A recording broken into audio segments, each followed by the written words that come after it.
Yang pertama, Ustadz, saat ini kan sudah di tengah bulan Ramadan.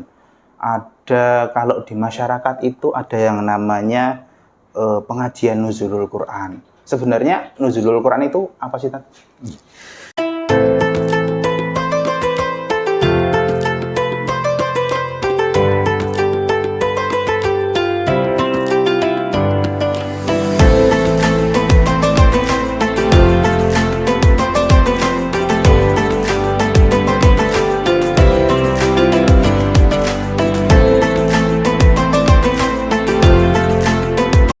Assalamualaikum warahmatullahi wabarakatuh. Selamat datang di podcast Ramadan Dompet Sejuta Harapan.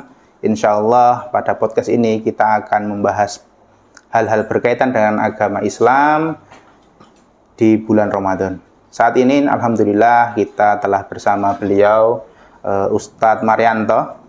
Beliau merupakan direktur dari pondok di Yayasan Dompet Sejuta Harapan, di mana membawahi Quran Homestay dan juga Pondok Pesantren Tahfidzul Quran Alamin. Beliau juga sebagai penyuluh di KUA Kecamatan Klaten Tengah. Selamat datang. Assalamualaikum Ustaz. Waalaikumsalam warahmatullahi. Sehat kabarnya? Alhamdulillah. Alhamdulillahirabbil alamin. Tetap semangat. Alhamdulillah. Puasa nggih niki? Insyaallah. Alhamdulillah. Saya kira jadi musafir.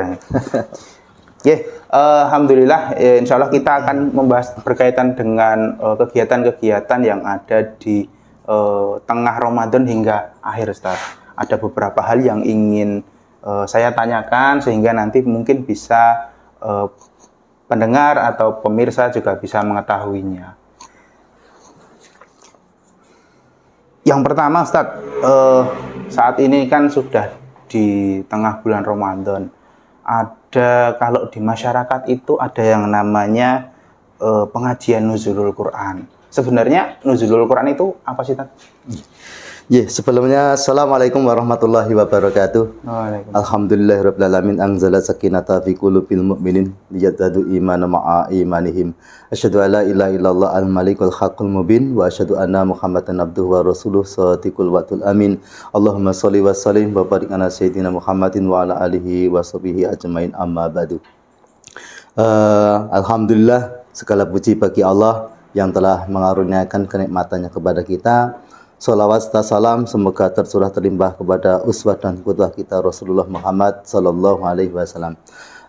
Mas Jaki dan para pemirsa dimanapun panjenengan berada, alhamdulillah di tahun ini kita masih dipertemukan dengan bulan Ramadan kembali ya Mas ya. Karena memang ini merupakan nikmat yang terbesar yang Allah berikan kepada kita. Belum tentu tahun depan kita bisa bertemu dengan bulan Ramadan kembali. Makanya mumpung kita masih dipertemukan Allah, kita syukuri bersama-sama dengan cara memaksimalkan ibadah kita di bulan Ramadan. Ya pengennya gitu umurnya panjang, setiap tahun bisa bertemu dengan bulan Ramadan, kan begitu. Amin. Tapi yang namanya kematian itu kan kita nggak tahu, Mas. Bisa saja datanya nanti, besok, lusa, atau tahun depan, kita nggak tahu. Amin. Cuma untungnya saja Mas Zaki, malaikat Israil itu kalau cabut nyawa menurut perintah Allah, coba sak penak ya Mas. Waduh, esok-esok ini mbane nganggo tak jabuti nyawa. Wah, judeg Mas jenengan. Gitu ya. Iya, mumet iki. Kalau saya dadi Israil sing ngantuk-ngantuk tak jabuti Mas. Baik, langsung saja nggih, ini sekedar pengantar dari kami dan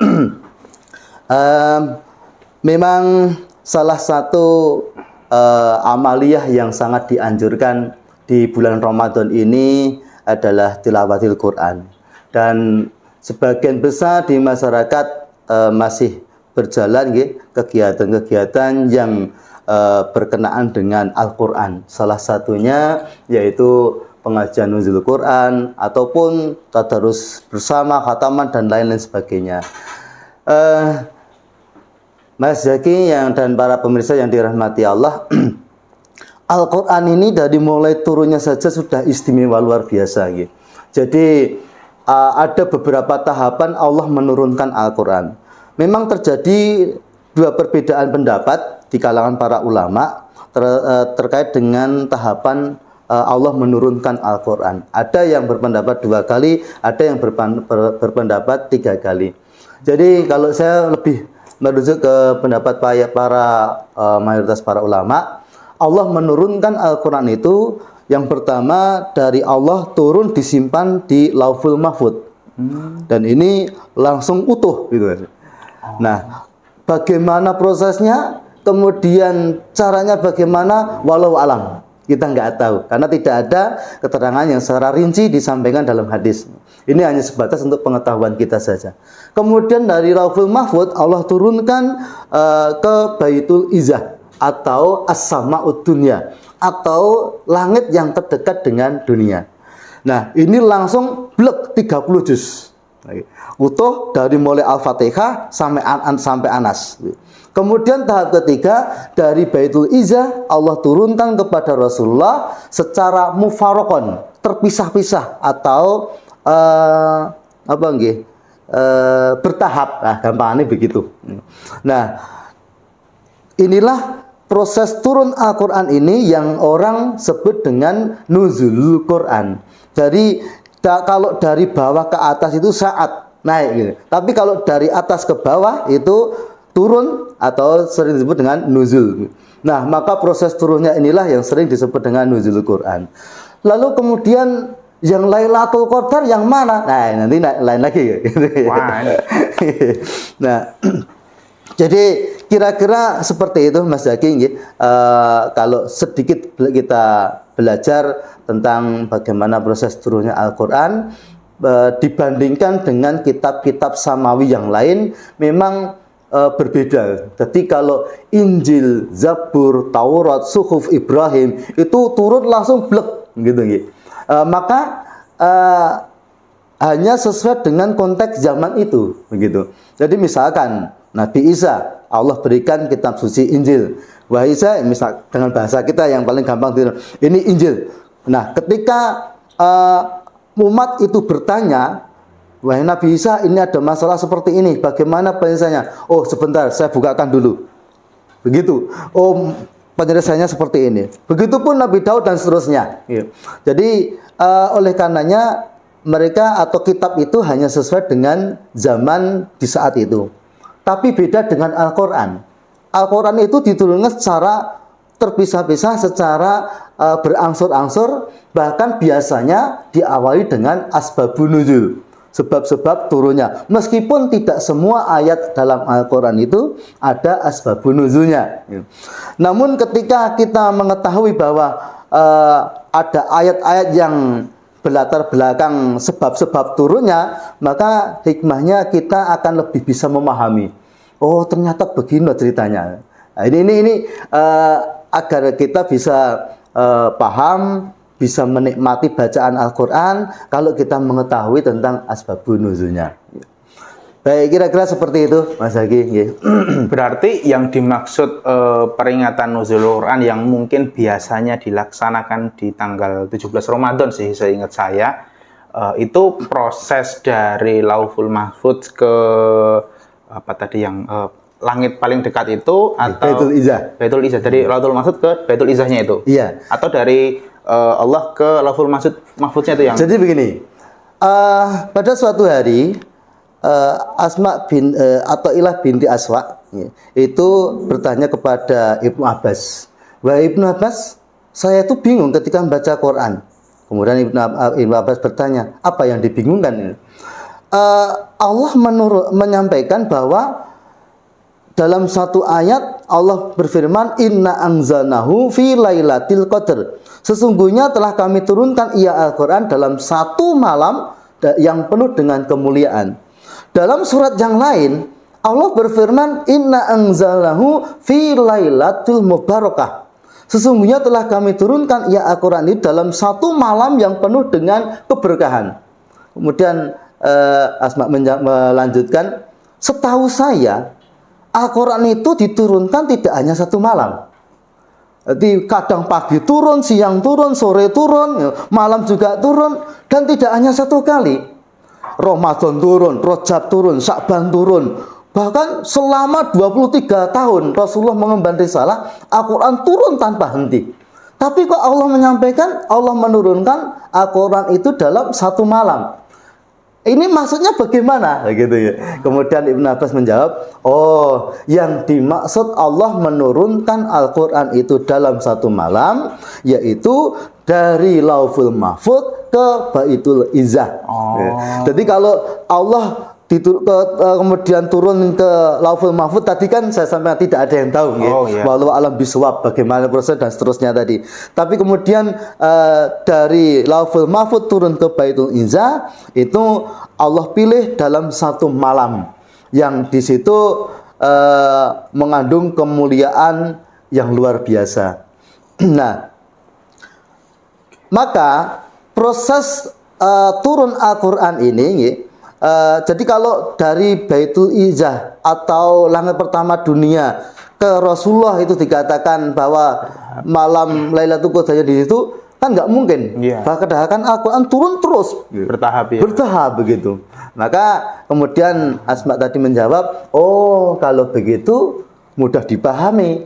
Berarti Allah menurunkan Al-Qur'an dalam satu malam itu dari mulai Lauhul Mahfuz turun ke Baitul Izzahnya.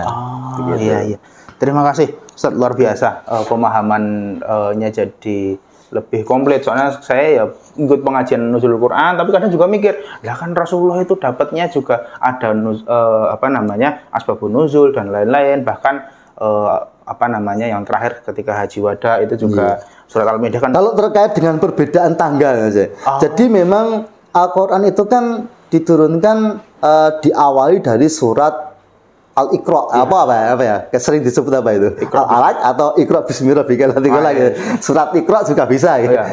Itu di tanggal 24 Ramadan. Begitu.